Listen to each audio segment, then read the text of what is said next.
If a major earthquake strikes Nepal, there's a serious risk that many of its public buildings will collapse.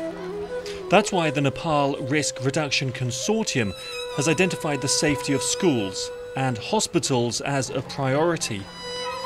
The consortium brings together the Nepal government and its international development partners with the goal of making the country more resilient to disasters and improving its emergency response capabilities. For schools, one key task is the retrofitting of old buildings. By strengthening the walls with flexible steel rods, the pupils in this classroom should survive a quake.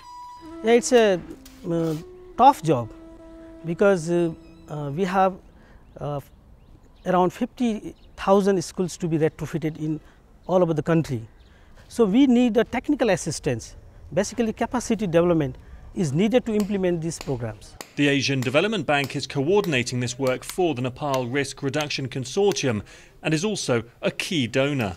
It's something we have to do to the best of our resources, and so with the government, ADB has been supporting both technical aspects, making sure we provide engineers, skilled people that can help with the technical aspects of retrofitting schools, as well as ADB is providing financial support to basically finance the cost of civil works, rebuilding, and also including creating greater awareness among the population.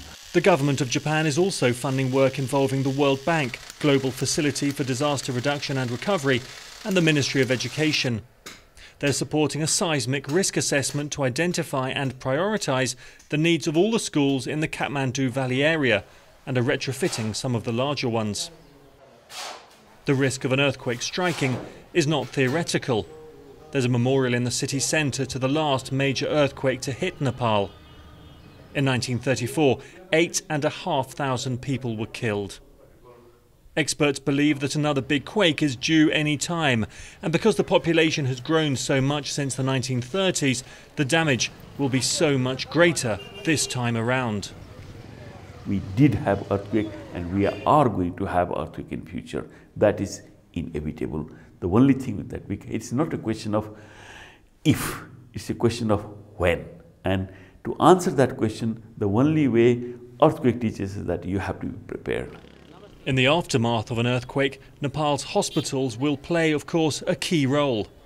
The Nepal Risk Reduction Consortium is focused on making sure they remain operational. At one of Kathmandu's main teaching hospitals, Oxfam engineers have started to drill a new borehole that will be able to provide drinking water if the main supply is disrupted by a quake.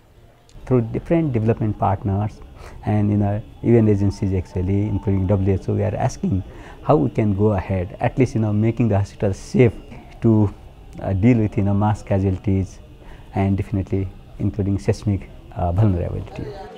As well as the major hospitals, clinics and district hospitals also need to be prepared, as do blood banks and laboratories.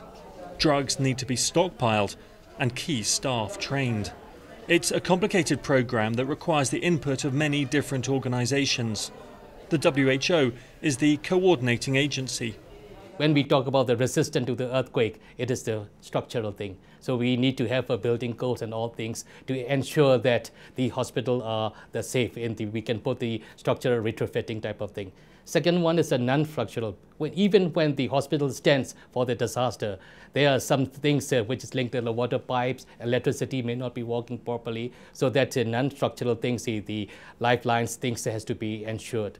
Finally, that even that first two is safe. The functionality of the hospital has to be ensured on the trained human resources. So we have to train how to make a triage and manage the emergencies. All three parts we have to see in the totality when we talk about the safety of the health facilities.